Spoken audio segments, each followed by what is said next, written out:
Bienvenue dans cette nouvelle édition de notre journal de 19h. Ce soir, nous recevons Elanziz Hamidou. Bonsoir. Bonsoir. Elanziz Hamidou, secrétaire général du syndicat Force ouvrière. Nous l'entendrons tout à l'heure sur l'affaire Somaco, mais d'abord les titres.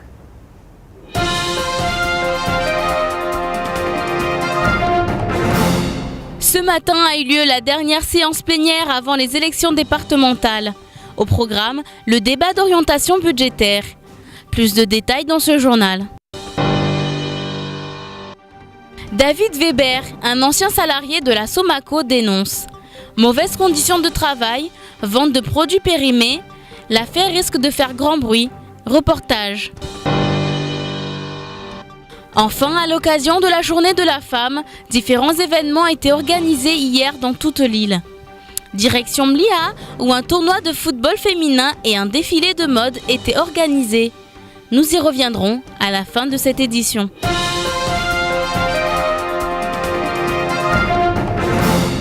C'était la dernière séance plénière publique avant les élections. À l'ordre du jour, 10 rapports à examiner, mais aussi et surtout le débat d'orientation budgétaire à mener. Et tout n'est pas rose pour le Conseil général qui risque d'avoir des difficultés à équilibrer son budget. Les élus ont donc débattu afin de fixer les priorités financières de l'année à venir. Explication avec Camille Leca, Abbas Alidi et Fred Souleymana. Pour la DERDEDER, il fallait parler finances. Et sur ce point, le Conseil général doit faire des efforts. Entre 2013 et 2014, les recettes de fonctionnement sont passées de 305 à 236 millions d'euros. Pour combler le manque à gagner, il fallait donc aujourd'hui que les 19 élus recentrent les priorités. Ce qui manque, ça n'a pas débat par définition, il n'y avait pas de chiffrage. Mais ce sera l'équipe qui sera installée après les élections qui aura l'honneur de voter le budget, d'affecter le budget, en espérant que tout le monde aura compris que dans un contexte difficile, contexte économique, social difficile et avec un budget limité, l'argent public doit aller à l'essentiel et à l'urgence. C'est tout ce que j'espère après les élections. Diminution des frais de gestion courante, formation des agents, aide sociale à l'enfance, lutte contre le chômage ou soutien aux entreprises. Sur ces axes prioritaires, les élus s'accordent. Et même si la situation financière est difficile cette année, pas question pour Daniel Zaidani de laisser tomber certains grands chantiers. Pour lui, la construction de stations d'épuration, le contournement de Mamoudzou ou encore le pont reliant Petite Terre sont des incontournables pour le développement économique de l'île. Il est impératif également que le Conseil général puisse structurer l'aménagement du territoire, des voiries, de l'infrastructure routière, électrique, d'assainissement. Donc, à travers les fonds européens, à travers le CPER, nous avons déjà pointé les grandes directions. L'année 2015, même si elle reste une année à risque parce que les recettes risquent de diminuer et les dépenses de progresser, le Conseil général reste dans une dynamique positive, dans une dynamique d'avant, parce que pour nous, nous devons maintenant aller de l'avant et non plus jamais retourner en arrière. Pour aller de l'avant, le Conseil général souhaite aujourd'hui renouer ses liens avec l'Agence française de développement et la Caisse des dépôts et des consignations. Il est aussi nécessaire pour lui de développer les cofinancements de projets avec l'État et l'Europe. Enfin, à moins d'un mois des élections, on peut retenir une chose du mandat de Daniel Zaidani, la diminution des dettes.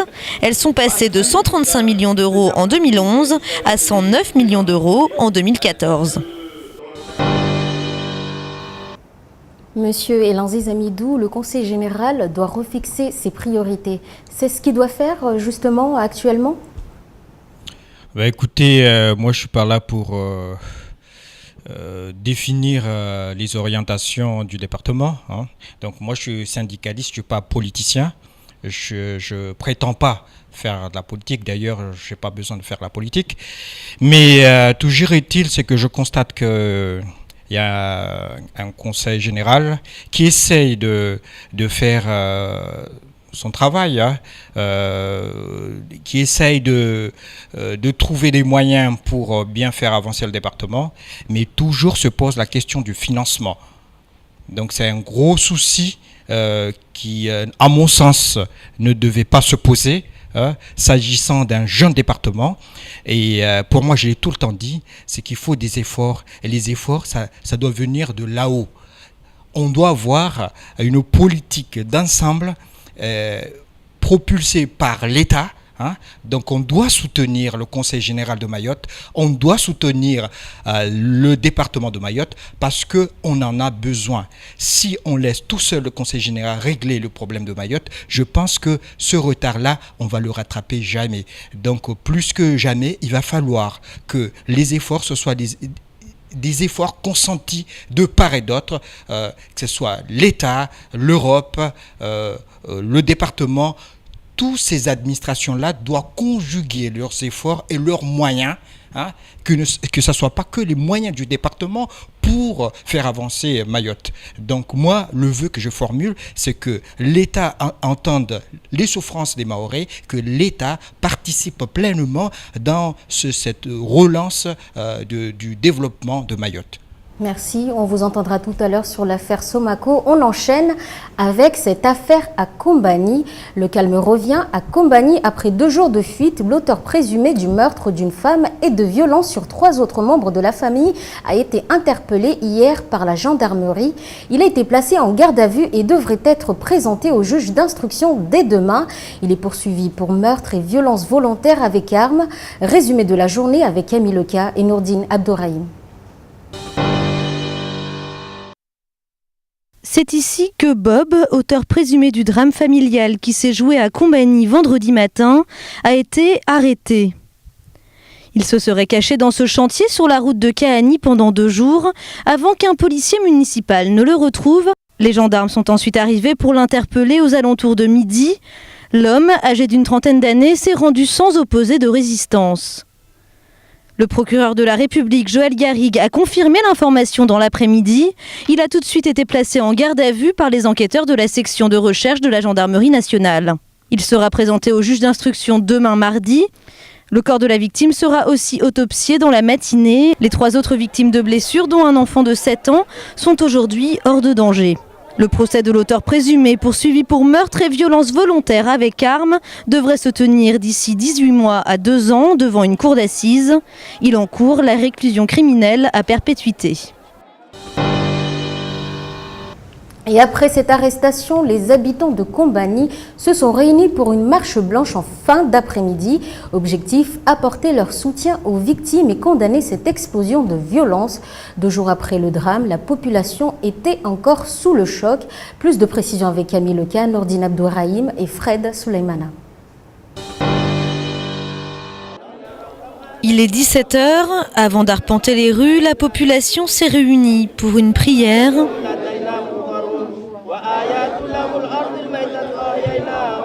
Prier et ensuite marcher pour alerter et surtout condamner ce drame familial qui a secoué la ville vendredi dernier. Parmi les manifestants, le mari de la femme tuée et le père des 2 femmes blessées. Encore sous le choc, il peine à trouver ses mots.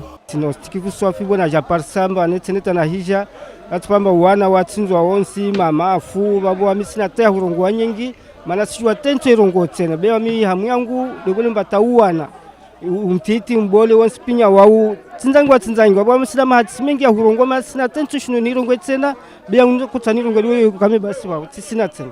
L'auteur présumé des faits a été interpellé par la gendarmerie il y a quelques heures. Les habitants sont donc soulagés, mais le conseiller général du canton a tout de même tenu à faire un dernier appel au calme. Quel que soit famille, donc on a remis Pour lui, s'il faut condamner le crime, il faut aussi que cette terrible histoire n'entache pas la réputation de Kombani.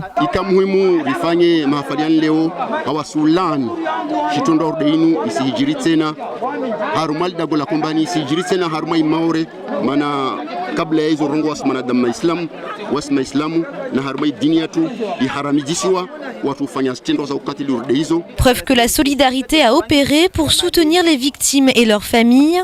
Plus de 300 personnes se sont mobilisées hier pour participer à cette marche blanche. Ce matin, nous avons entendu dans la matinale ce témoignage qui sonne comme une bombe. Un ancien superviseur de la Somaco qui a travaillé pendant 6 ans dans l'enseigne dénonce ce qu'on peut appeler les sous-sols de la Somaco. Selon lui, les conditions de travail des salariés et celles des ventes des produits sont tout simplement condamnables. Reportage de Shakila Issouf et Fred Souleymana. Si on perd patience, quoi, parce que nous, Si je parle aujourd'hui, ce n'est pas seulement pour raconter mon histoire, c'est surtout parce qu'il est grand temps que la population sache ce qui se passe dans cette entreprise, indique l'ancien cadre du magasin de la Somaco. Non-respect du droit du travail, harcèlement moral et magasins pas aux normes sont notamment dénoncés, tout comme l'arrivée de voitures dans des porte-conteneurs alimentaires pour éviter les douanes, un témoignage qui n'a pas fini de susciter les réactions de la population, en général pas étonnée des révélations. Ces enseignes ne devraient pas avoir mené les gens à avoir des problèmes avec ça, ça peut être dangereux. Donc les clients viennent, donc faut quand même avoir ce respect des mesures d'hygiène à respecter, quoi. Je suis outré de voir qu'on les laisse faire et qu'il y a des organismes justement qui veillent à ce que la population soit protégée au niveau alimentaire et que ces organismes-là dorment et nous laissent manger des choses inadmissibles. David Weber évoque un manque de réactivité de la DIECT, mais aussi une connivence avec les élus locaux permettant à l'entreprise de poursuivre ses activités sans que personne n'y regarde de trop près. Contactés par téléphone, la DIECT sous la direction de la préfecture ne peuvent s'exprimer. C'est la préfecture qui fera une conférence de presse prochainement. L'ex-salarié de la Somaco a eu sous sa responsabilité 15 magasins de l'enseigne qu'il a aujourd'hui quittés pour des raisons qu'il explique dans une interview accordée à France Mayotte Matin et également dans la matinale ce matin. Je trouve que ça suffit, ce qui se passe à Somaco, il y en a assez. Ouais. Il y en a assez et mes collègues aussi sont tous derrière moi, parce qu'eux n'osent pas parler. Tout le monde a peur à Somaco et ça fait des années que ça dure. Pourquoi les gens ont peur, David ? Parce qu'ils ont peur, il y a des punitions, ils ont peur du licenciement. C'est un climat qui est vraiment difficile. Ce que sa direction lui demandait de faire était tout simplement consciemment plus supportable. Ce père de famille de 2 enfants court le risque de voir les portes de l'emploi fermées à Mayotte et probablement dans l'Hexagone. Affaire à suivre. Monsieur Elanziz Amidou, ces dénonciations sont quand même graves et ce n'est pas la première fois qu'on en parle. Qu'est-ce qu'il faut faire pour que cela cesse ?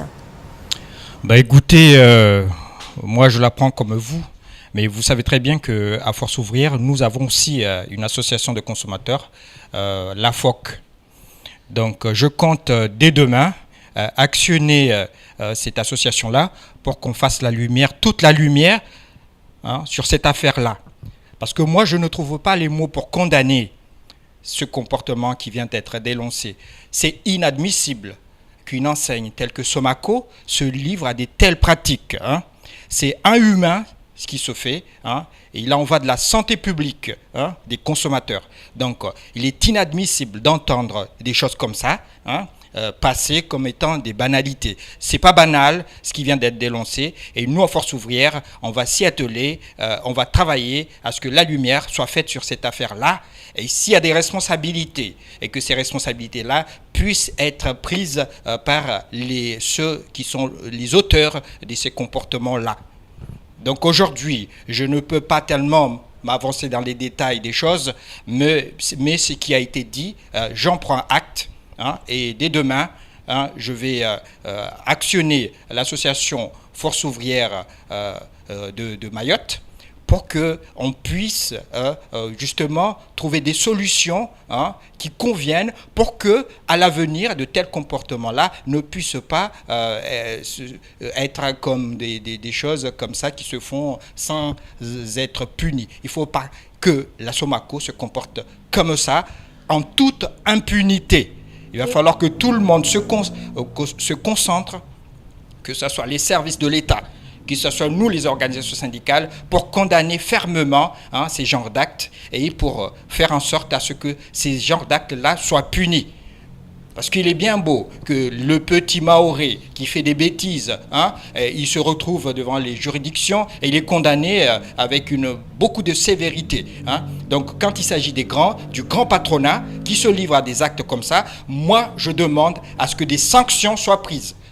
Eh bien justement, je voulais venir. Vous condamnez aujourd'hui, vous, en tant que secrétaire général du FO, quels sont vos recours? Mais déjà, on n'est pas les seuls à être obligés de condamner ce genre d'actes. Moi, je vous ai cité, il y a les services de l'État, les services, la direction de la concurrence, les services qui doivent contrôler les denrées périssables et tout ça. Tout le monde est responsable. Vous savez, moi, je l'ai tout le temps dit, on est souvent responsable de ce qu'on a fait et de ce qu'on n'a pas su éviter. Donc moi, je pense que dans ce problème-là, nous tous sommes responsables de ce qui arrive là, parce qu'on n'a pas su éviter à ce que la SOMACO se comporte comme ça. Qui doit contrôler justement ces entreprises? Tout le monde doit contrôler. Aussi bien la DIEC, les services de l'État et nous, les organisations syndicales, nous, les associations de consommateurs. Donc, comme je vous l'ai dit, nous, en tant qu'association de consommateurs, nous allons faire la lumière sur cette affaire-là et nous n'entendons pas y rester là. Et est-ce qu'aujourd'hui, vous envisagez de faire appel à une manifestation contre SOMACO? Mais écoutez, je viens de l'apprendre comme vous. Donc moi, je ne peux pas m'avancer comme ça sur des éléments... Ce n'est pas la première fois que l'on en parle ici à Kwezi. Oui, mais c'est la première fois pour moi que j'en prends connaissance officiellement en tant que secrétaire général de l'Union départementale Force ouvrière de Mayotte. Donc moi, je viens de l'apprendre là, tout de suite. Donc ce que je vais faire, c'est que je vais essayer de rassembler le maximum d'éléments pour me permettre de me forger vraiment une idée et d'avancer des arguments solides en vue de réagir sur cette actualité-là. Donc moi, je ne réagis pas en un quart de tour comme ça, sans avoir les preuves et les tenants et les aboutissants. Donc tout ce que je peux faire aujourd'hui, c'est condamner ce genre d'actes et de faire en sorte à ce que tout le monde se sente concerné par cette affaire-là, parce que le comportement de SOMACO aujourd'hui, c'est l'affaire de tous. C'est pas l'affaire de FO. Est-ce qu'on peut craindre que cela arrive dans d'autres entreprises? Ben écoutez, certainement que ces pratiques-là trouvent libre cours dans beaucoup d'entreprises. C'est pourquoi aujourd'hui, il va falloir qu'on se mette d'accord pour faire des efforts, pour aller contrôler ces entreprises-là. Et s'il s'avère qu'il y a des sanctions à prendre, qu'on prenne des sanctions, qui soient des sanctions vraiment significatives, mais qu'on ne laisse pas comme ça la population de Mayotte être l'otage et être victime de tels agissements. Quel serait le sort de David Weber qui, justement, aujourd'hui dénonce SOMACO? Quelle serait la suite, justement, de ce monsieur? Quelle serait sa situation après cette dénonciation? Mais écoutez, sa situation, vous l'imaginez, un salarié qui dénonce son employeur, la suite logique serait d'être puni par son employeur et d'être dégagé de cette entreprise. Donc vous allez le savoir peut-être très prochainement, c'est la suite logique des choses. Donc nous, en tant qu'organisation syndicale, on donne tout notre soutien à cette personne-là qui a eu le courage de dénoncer quelque chose qui, à mon sens, rendait les Maorés victimes des agissements qui, à mon sens, sont quand même, qui sont pas du tout républicains. Quand on fait partie des grands distributeurs, on fait partie de la grande distribution, on a une certaine responsabilité pour faire en sorte à ce qu'il y ait une bonne santé de la population des consommateurs, et tout ce que j'entends là, c'est qu'on a mis en danger la population de Mayotte. La population de Mayotte a inconsciemment consommé des produits périssables. Hein. Donc ça, c'est inadmissible. C'est un comportement anti-républicain. Et ça, nous, à Force ouvrière, on condamne fermement ces genres d'agissements. Est-ce qu'il y a d'autres salariés qui sont mobilisés autour de M. Weber aujourd'hui? Ben écoutez, je ne peux pas préjuger des autres salariés, mais tel que ça a été décrit, c'est que il y a la terreur qui ambiante, qui sévit au niveau du travail, au niveau du lieu de travail, des conditions de travail et tout ça. Donc il y a beaucoup de problématiques à aborder au niveau de la situation des salariés de la SOMACO. Nous, en tant qu'organisation syndicale, nous, à EFO, on a eu beaucoup de plaintes venant des salariés de la SOMACO qu'on a dénoncé, qu'on continue à dénoncer, mais on n'a pas eu encore des échos, des retours de l'employeur. Mais rassurez-vous, nous, on va faire en sorte à ce que les choses se passent dans la stricte légalité. Parce qu'ici, on est à Mayotte. Ce n'est pas parce qu'on est à Mayotte que la loi républicaine ne doit pas s'appliquer. Nous, à Force ouvrière, on dit que plus que jamais, ici à Mayotte, on va s'y atteler, on va faire beaucoup d'efforts à ce que la loi républicaine soit applicable à Mayotte et que ça soit respecté ici à Mayotte. Merci d'avoir accepté notre invitation, M. Elan Zizamidou, et merci d'avoir réagi face à cette actualité. Merci beaucoup. Merci à vous. On enchaîne tout de suite avec le syndicat FO Transport qui a décidé de saisir le président du Conseil général vendredi dernier suite à la décision du tribunal administratif de casser le marché du transport scolaire attribué à la société Matisse. Le syndicat juge que la TA n'aurait pas tenu compte de la situation locale et espère que les élus saisiront rapidement le dossier. On écoute Siaka Ali, secrétaire général FO Transport, sur cette requête à notre micro. Aujourd'hui, si l'allotissement qui va être engagé, on ne sait pas comment va y être partagé les salariés de la même société titulaire aujourd'hui du marché. Pour l'instant, je n'ai pas la réponse du CG. Par contre, moi j'ai saisi la DIECT afin de eux aussi de voir la situation juridique des salariés, des sous-traitants, de tout. Donc j'ai eu l'invitation pour le 13 des réunions avec la DIECT et les protagonistes, les transporteurs ensemble. Depuis le début de leur participation aux Jeux des îles en 2003, Mayotte se voit privée de chanter la Marseillaise et de porter le drapeau tricolore. En effet, les Comores revendiquent l'appartenance de Mayotte aux Comores, mais cela pourrait changer avec cette demande faite par le député Ibrahim Aboubakar, envoyé à la ministre de l'Outre-mer, Georges Polangevin. Plus d'explications avec Assigna Moussa et Fred Souleymana. Cela fait plus de 10 ans que Mayotte participe aux Jeux des îles Océan Indien, mais à chaque fois, il ne pouvait ni chanter l'hymne national, ni arborer le drapeau français en cas de victoire. Cette année, le député de Mayotte, Ibrahim Aboubakar, a sollicité la ministre de l'Outre-mer à ce sujet.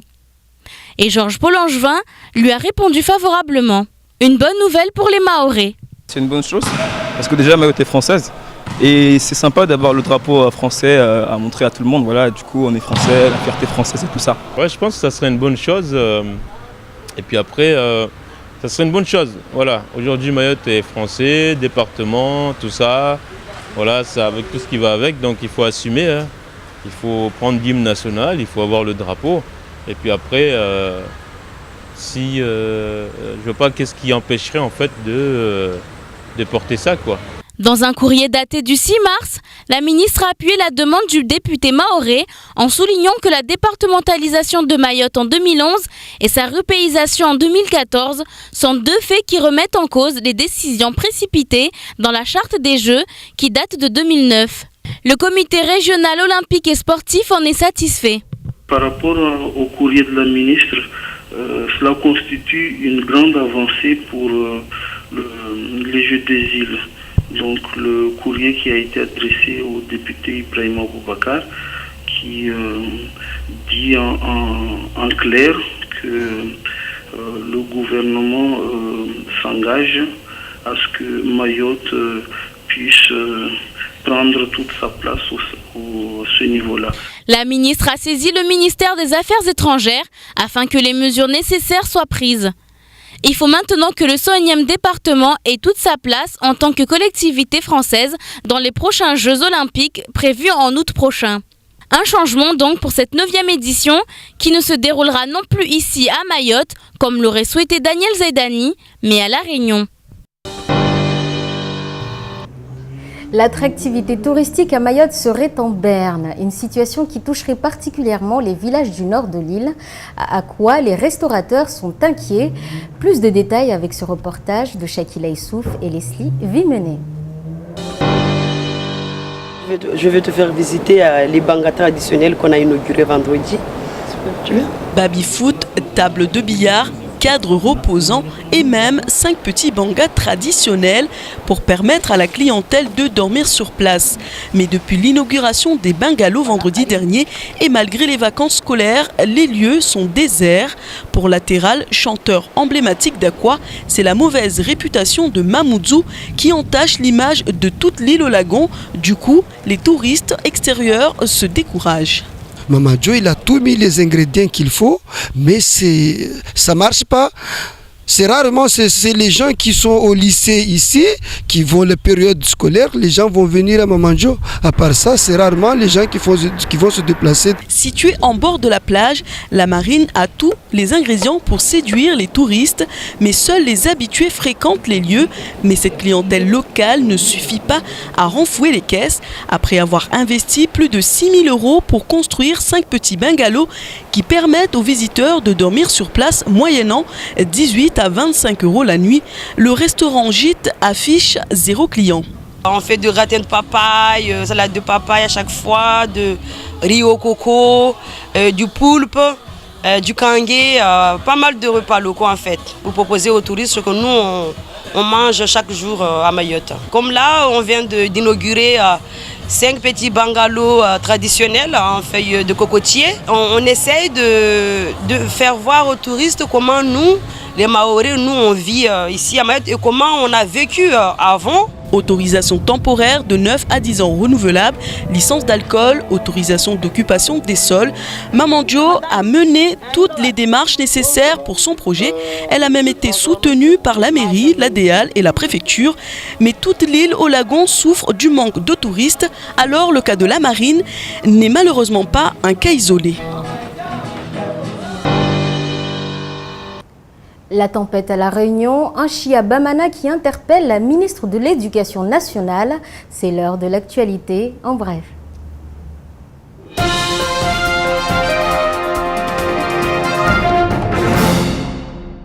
La maire de Sada, Anchia Bamana, lance une alerte à la ministre de l'Éducation, Najat Vallaud-Belkacem, sur la précarité des écoles de sa commune. Dans un courrier, elle remet en question l'obligation de mettre en place la réforme des rythmes scolaires. Pour la maire, il faudrait d'abord que les règles d'hygiène et de sécurité soient respectées. Sa priorité est la construction et la rénovation des équipements scolaires.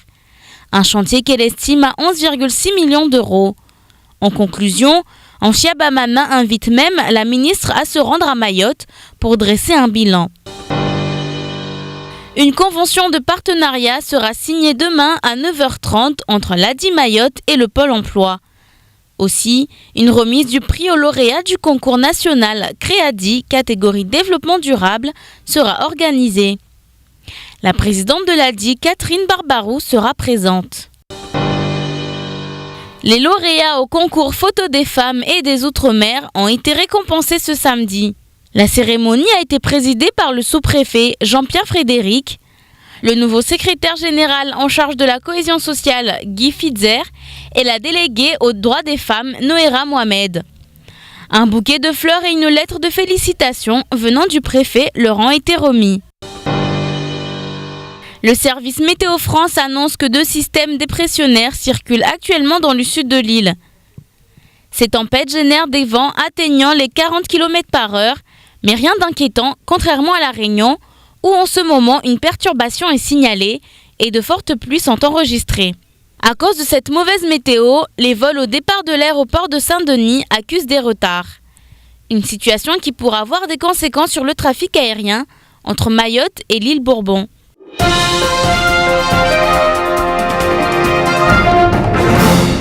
Pour la journée de la femme célébrée hier, différents événements ont été organisés sur tout le territoire.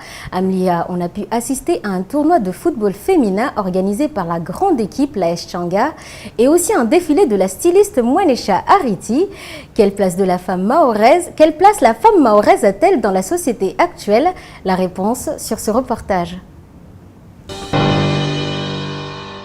Elles étaient nombreuses hier pour cette journée qui leur est consacrée. L'événement a été organisé par l'équipe de football féminin de Tchanga, l'AS Tchanga. Le football, une activité sportive dans laquelle aujourd'hui, il n'est plus nécessaire qu'elles fassent leurs preuves. Pour ce match opposant les clubs féminins de Sada et de Cavani, le score était serré et c'est finalement Cavani qui l'emporte au tir au but. Je vois toutes les filles qui sont ici, qui sont en train de jouer et ça me fait plaisir. Parce que déjà on se représente autant que femmes dans le football et c'est la première fois qu'on est qualifié dans un tournoi et ça fait plaisir. On fait le tour de Mayotte et on rencontre d'autres équipes et je trouve que ça va, c'est développé. Et puis la femme mahoraise, c'est aussi la mode. Pour ce défilé, la styliste Ariti Mouanesha a présenté l'évolution de la mode et de la condition de la femme à Mayotte à travers ses tenues. Aujourd'hui, les tendances viennent d'ailleurs et s'associent parfaitement à notre style. Je pars toujours de nos tenues traditionnelles. C'est pour ça que j'ai présenté les vêtements en toile écrue pour montrer qu'avant, nos parents en fait, s'habillaient en toile écrue, un bout de tissu qu'elle stylisait. Donc, moi, je continue, je fais la même chose. Dans cette île, en fait, on s'exprime aussi librement. Vous avez vu le salouva en tant que robe bustier qu'on peut mettre en modèle de soirée, une tenue de soirée. Notre île doit avancer, mais doit avancer aussi avec les femmes. L'équipe de football féminin réunionnaise AFFE était conviée au tournoi le temps d'un échange culturel, preuve d'une cohésion au-delà de nos frontières. Plus libérées, ces femmes mahoraises sont aujourd'hui présentes dans tous les domaines d'activité. Et même si dans la société matriarcale mahoraise, la femme a toujours eu une place particulière, cette place a bien évolué. Mais il reste encore beaucoup à faire. Le combat du 8 mars a donc de beaux jours devant lui. Ce journal touche à sa fin. Merci de nous avoir suivis. Tout de suite, la météo d'Orne et la Périne. Très bonne soirée. Namkwahir.